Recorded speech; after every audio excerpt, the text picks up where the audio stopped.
All right, now who has turn stuck in your heads? Anybody? Did I get it? Was I successful there? It's good, again, to be back with you all this morning, to see your faces, to enter this new season of life together as we move into the fall. As you know, I don't have to tell you, but as you know, it has definitely been a season for Shrestha and I as we welcomed our tiny little human into the world in early July. And in many ways, it's been a season of sleeplessness, of that utter exhaustion and overwhelm, which, for those of you who emphatically encouraged me to enjoy every moment of it, you forgot that part of the whole journey. You seem to have left something out. I have a few thoughts on this, so coffee hour afterwards, let's talk. But of course, our exhaustion has not been the only thing in this season. It's been shot through with those moments of glory and wonder and pure joy as we've spent time bonding with our new bundle. And of course, to say that it's been a season is to call to mind that life is a constant ebb and flow, and that time is always shifting, always moving. We feel its constant march, and we wonder, where the heck did it go? Time and seasons are at the heart of the book of Ecclesiastes, right? For everything, there is a season, and a time for every matter under heaven, the author writes. It can, in some ways, hear in these words a sort of resignation, perhaps as if to say, hey, life happens. There's not a whole lot that you can do about it, so just accept that this is the season that it is and just sort of go with the flow. Yes, thank you, Nancy. And there may be some wisdom in this, for sure, at least at times, right? But if we're being honest, I think sometimes this form of spiritual comfort can keep us from fully facing into the fullness of life, of reality, of this season that we might be in. It can become this sort of form of spiritual resignation, right? Are we to simply then acquiesce to leaders who all too easily declare that this is the time for war, for instance, then? Just to keep our heads down and go about our own lives, just mind our own business and let things happen. It just is what it is. Or what of those who are on the receiving end of the war, the killing, the collateral damage? We just to accept that it is what it is. Interestingly, the passage itself leaves room to interpret in the opposite direction, right? To insist, for instance, that no, it's not the time for war, it's the time for peace. To insist that one's body has been controlled or one's neighborhood policed for too long. That time is up, right? That life does happen, and we have choices that we get to make to shape what happens next. And so we see again in this passage, as you hear often, I think, around here, with this passage, like so many in Scripture, we are faced with the fact that its words can be used to build up, as it says itself, or to tear down. And in some ways, the choice is reflective of us. And the question is, which will we choose? But beyond all of this, actually, even more than reducing life to a set of binaries, right? It's a time for this or a time for that, and we just have to figure out which time is it. I think the author is laying out a set of poetic poles, right? One is born and one dies. Those are indeed two big transitional seasons, but of course we know that there's a whole lot of beauty and glory and pain and agony woven throughout all along the way, right in between these two. And especially in the ancient world, people were all too aware of how often those different seasons overlapped. And I think that is actually the heart of the author's problem. If you put our reading in the context of the book of Ecclesiastes as a whole, that is the author's central issue. You'll notice, if you read the whole book, that a certain phrase appears over and over and over again. It's their motif. Does anybody know what it is? Did you catch it in this morning's reading? Any guesses? Everything is vanity. Not exactly an optimist, the author here. The original Hebrew word used here is hevel, which our translation this morning interprets as all is vanity. But if you pull up different Bible translations, you'll see that this is one of those words that is, for as many translations as there are, there's a different word used here. Everything is meaningless. Everything is futile, is fleeting, is empty, is but a vapor, is pointless. Everything is absurd. The meaning is obviously hard to capture in modern English, but you get the point. The author of Ecclesiastes is not someone who's going to tell you to just keep your head up and just put a smile on your face. And actually, as a biblical book, I think it's worth pointing out, it gives people of faith permission to question those blindly accepted spiritualized platitudes or moralisms or doctrines or tendencies that, well, are hevel, that are stupid, harmful, absurd. As one biblical scholar puts it, while certain books of the Bible say things like, Proverbs, for instance, these are the rules for life. Follow them, and you will find that life works and makes sense. That is, life has an order to it. Find your place within it, and you'll find peace. Don't question it. Don't buck it. Just find your place within it. If books like Proverbs say that, which it tends to sort of present itself as, books like Job, the famous Job and Ecclesiastes, this scholar says, essentially say things like, yeah, we did. We tried that, and it didn't work. We went to church and still lost our job. We were a good person, and we still got that diagnosis. I should have just prayed a little harder.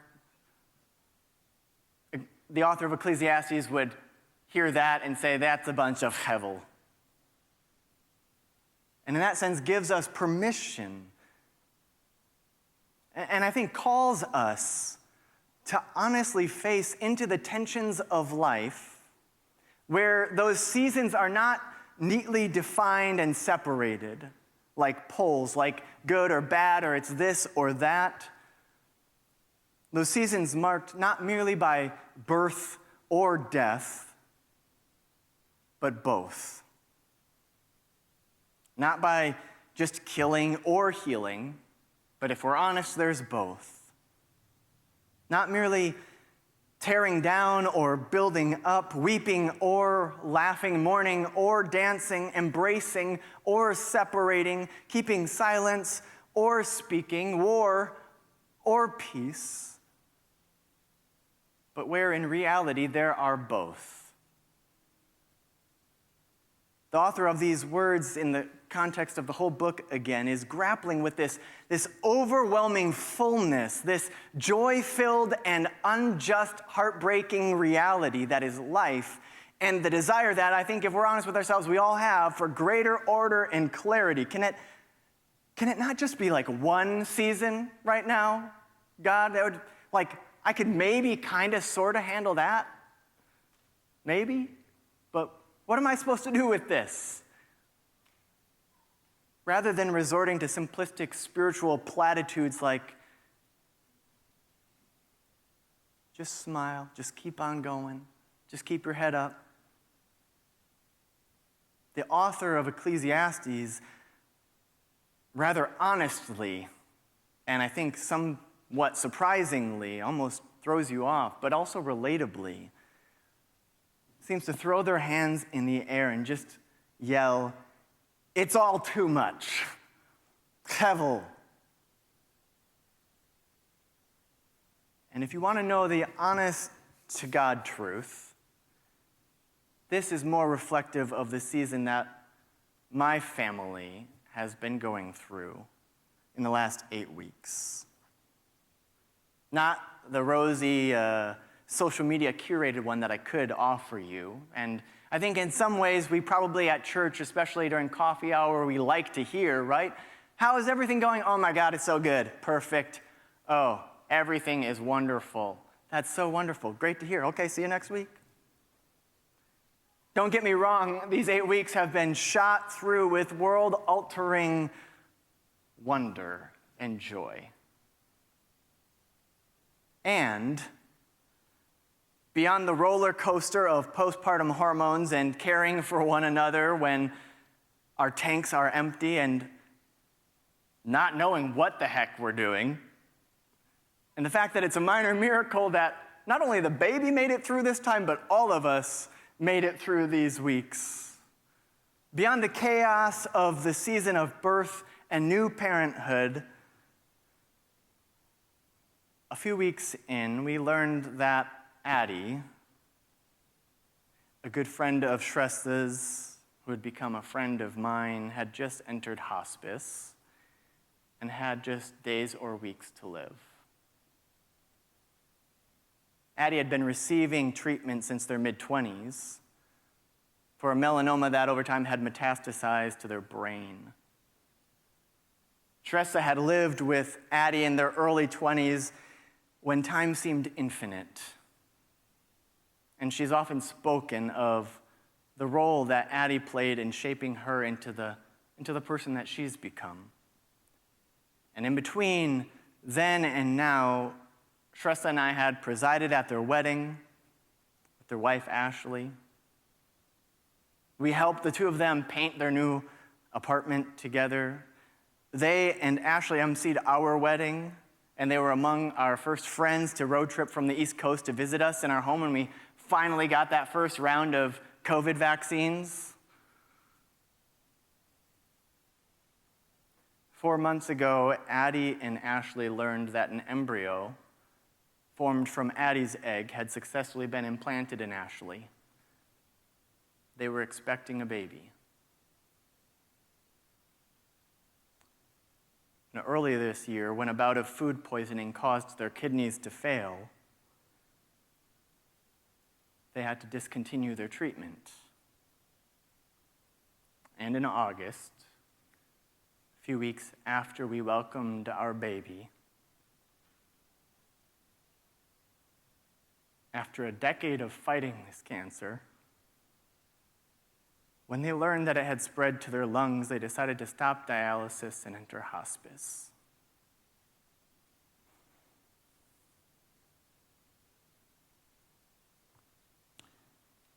Through a speakerphone, as she held a little sleeping Elias over her shoulder, Shresta said her final words to our unresponsive friend. Thank you for teaching me how to be free.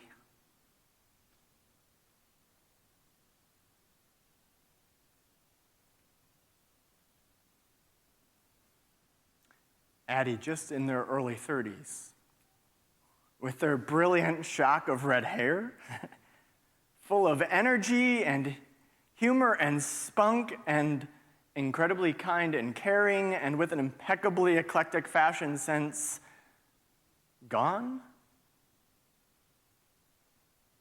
Hevel. Just when we are basking in the wonder of new life? No. Hevel. Which season is it, God? What does one do in the midst of such season of seasons?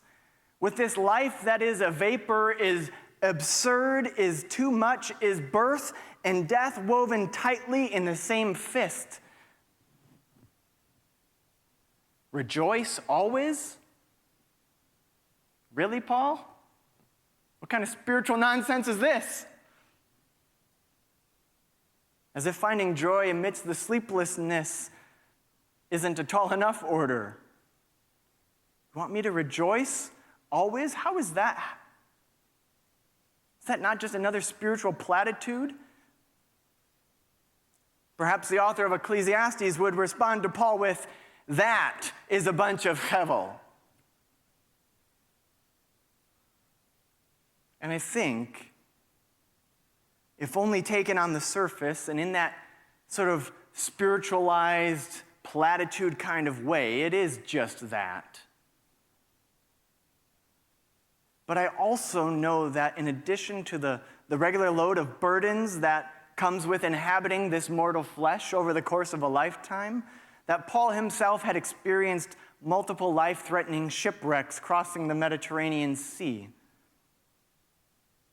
And that he wrote these words, again, as I mentioned earlier, he wrote these words to rejoice always from prison, where he spent his final years before he would be executed in the same way that the imperial powers of Rome executed Jesus. And so I don't think that Paul is serving us spiritual platitudes here, but I think he is pointing us to a possibility that sometimes can feel impossible, but one that is nonetheless possible, which I've encountered most personally and powerfully from Lorraine, who was the wife of a pastor and mentor with whom I served while I was in my seminary training. Lorraine died from cancer at a young 55. An incredible woman with so much life left in her, who left an imprint on this world far beyond her individual size. At her funeral, her husband, pastor, my mentor, shared a few stories of Lorraine and the faith that she embodied, that she taught through the way that she lived. And I'll never forget one in particular that has been especially resonant and important for me in this season of seasons, that's been carrying me in the day-to-day. He said one day in those final months, on their way home from another round of hospital visits and all the ugly things that go with them, the tests and the scans and the loud beeping and the fluorescent lighting, they pulled into their driveway. And as she got out, she paused. And thinking that something must be wrong, he rushed over to her. What's wrong, honey? Are you okay? Do you need a hand? And with her gaze fixed out on the world around her, she just simply said, no, I'm okay. I'm just savoring life.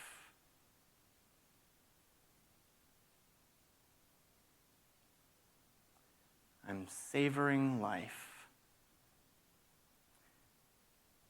In general, but especially when life is hard, when we're going from doctor appointment to doctor appointment, from test to scan to treatment and all over the place, when life or parenthood or partnership or whatever it might be is overwhelming, when so much is out of whack, it is easy to get pulled in and to give ourselves to this constant marching of time, such that we wonder, where the heck did it all go? And yet, right there,